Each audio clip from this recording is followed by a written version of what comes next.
إنا نحن نزلنا الذكر وإنا له لحافظون أعوذ بالله من الشيطان الرجيم بسم الله الرحمن الرحيم وواعدنا موسى 30 ليلة وأتممناها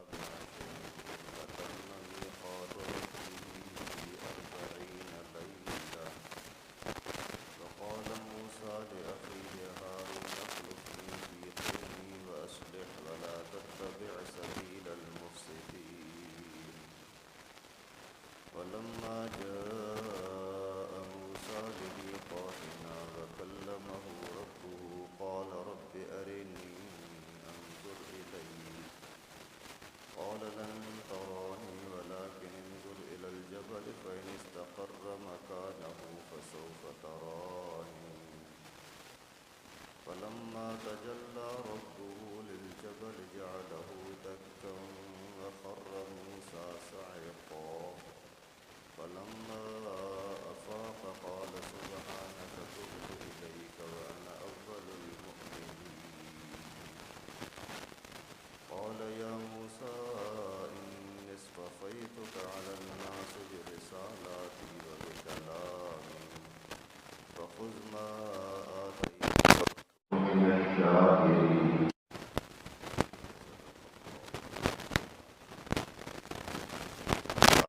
سترواں رکوع ہے۔ حضرت موسیٰ علیہ السلام کا تذکرہ مسلسل چل رہا ہے۔ ابھی جو آیتیں میں نے آپ کے سامنے تلاوت کی، اس میں حضرت موسیٰ علیہ السلام کے چلے کا تذکرہ ہے اور بھائی ہارون کو خلیفہ بنایا اس کا تذکرہ، پھر اللہ رب العالمین کا دیدار اور اللہ تعالیٰ کی طرف سے تحفہ تورات کا ملنا، ان سب چیزوں کا تذکرہ ان آیتوں میں ہے جو میں نے ابھی آپ کے سامنے تلاوت کی۔ حضرت موسیٰ علیہ السلام کا تذکرہ قرآن پاک میں سب نبیوں سے زیادہ ہے، کیونکہ اس کی قوم بڑی شرارتی سرکش تھی اور مقابلے میں اور بڑی طاقتور حکومت تھی فرعون کی، جو قتل و غارت کرنا ان کے لیے کوئی مشکل ہی نہیں تھا، جیسے آج کا اسرائیل درندہ، اور معصوم بچوں کو مارتے، عورتوں کو غلام بناتے، باندی بناتے، جس کو چاہتے مار دیں، جس کو چاہتے قیدی کو آزاد کر دیں۔ اتنا پلید خبیث فرعون کہ اعلان کر دیا قال انا ربکم الاعلی، بولتا ہے کہ سب سے بڑا خدا میں ہوں، مجھ سے بڑا کوئی اللہ ہے ہی نہیں۔ تو حضرت موسیٰ علیہ السلام کے اوپر بہت بڑے حالات آئے، اس وجہ سے اللہ تعالیٰ نے ان کو تذکرہ زیادہ بھی کیا اور ہر پہلو کو بیان بھی کیا تاکہ اس امت کے لوگ ان سے سبق حاصل کریں۔ تو گزشتہ آیت میں تذکرہ تھا کہ فرعون کی قوم ڈوبی، تباہ ہوئے اور مسلمان آزاد ہوئے اور اسی بحر قلزم کو کراس کر کے آگے چلے گئے۔ یہاں سے تذکرہ ہے کہ حضرت موسیٰ علیہ السلام سے لوگوں نے بولا کہ حضرت کوئی رخ تو دو، کس رخ پر، کس راستے پر ہم چلیں، ہماری زندگی گزارنے کے لیے کوئی کتاب تو چاہیے۔ تو پھر اللہ تعالیٰ نے فرمایا پہلے چلا کاٹو پھر کتاب ملے گی، مانا اللہ کی رحمت کو حاصل کرنے کے لیے چلا کاٹنا پڑے گا۔ وَوَاعَدْنَا مُوسَىٰ 30 لَيْلَةً، اللہ تعالیٰ فرماتے ہیں کہ موسیٰ کے ساتھ ہمارا معاہدہ ہوا 30 رات کا، 30 رات کاٹو۔ وَأَتْمَمْنَاهَا بِعَشْرٍ، پھر حکم دیا کہ 10 اور پورے کر دو، تو 30 اور 10 پورے 40 دن ہو گئے۔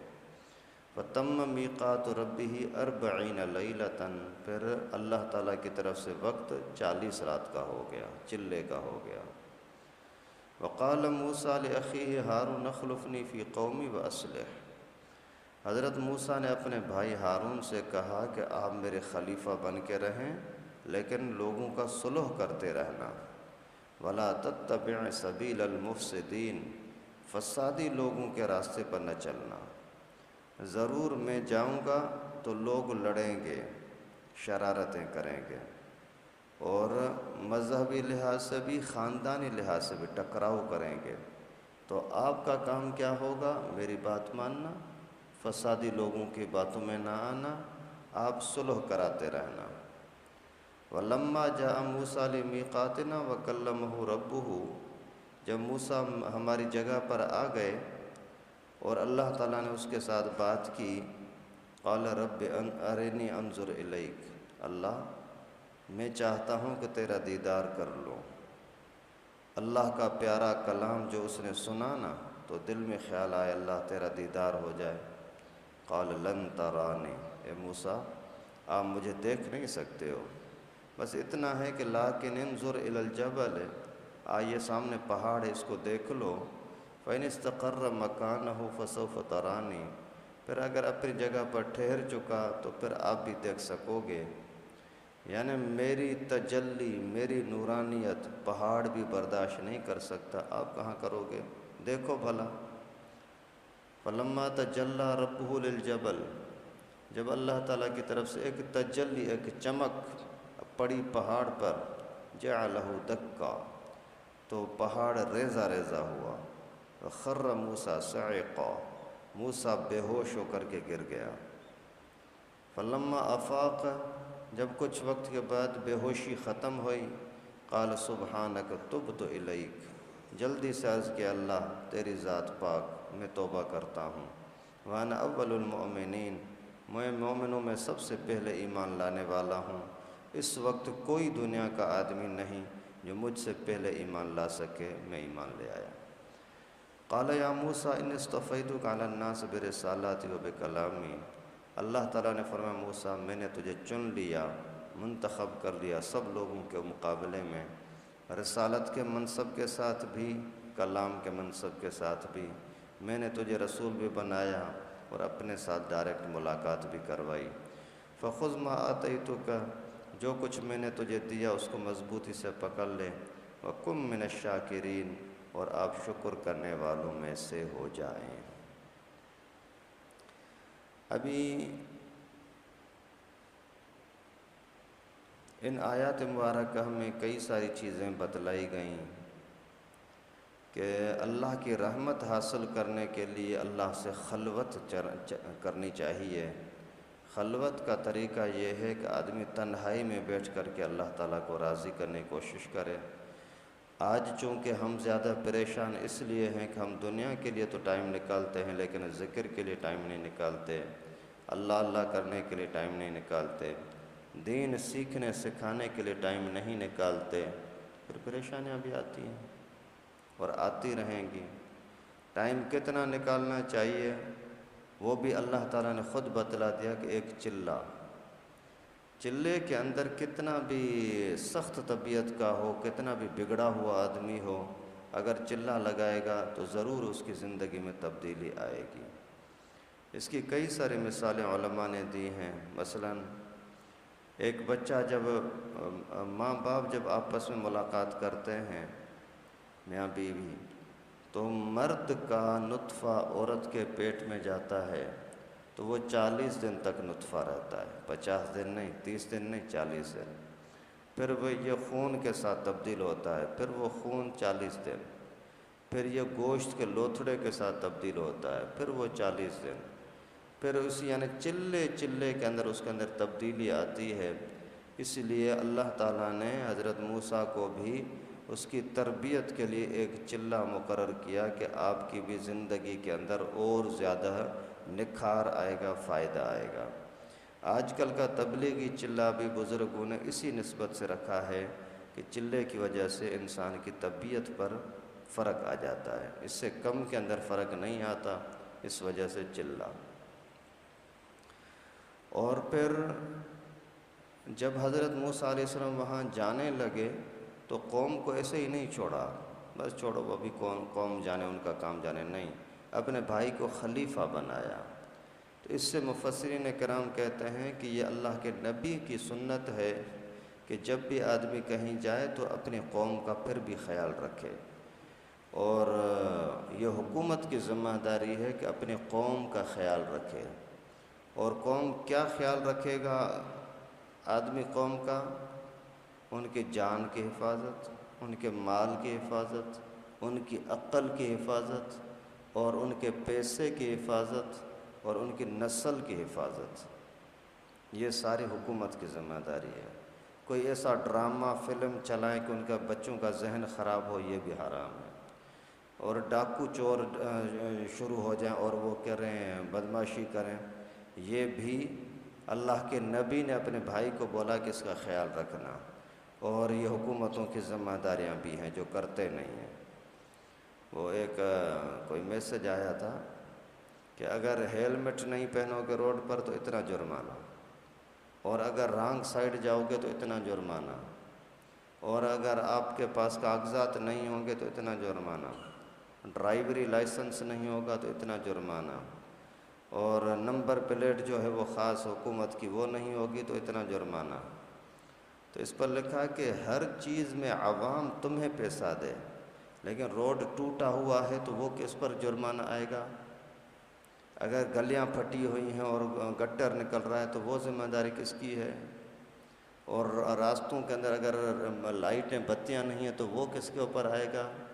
تو وہ ان کو کوئی شرم و حیا نہیں ہے۔ ہم میں تو چوس رہے ہیں کہ کہیں نہ کہیں سے پیسے نکالو، اپنے پیسے سے اپنے جیب سے جا کر کے سولر پلیٹیں لیتے ہیں اور اپنے گرمی کو بجھاتے ہیں، اس پر بھی ٹیکس لگا دیا کہ یہ غریب آزاد کیوں گھوم رہا ہے۔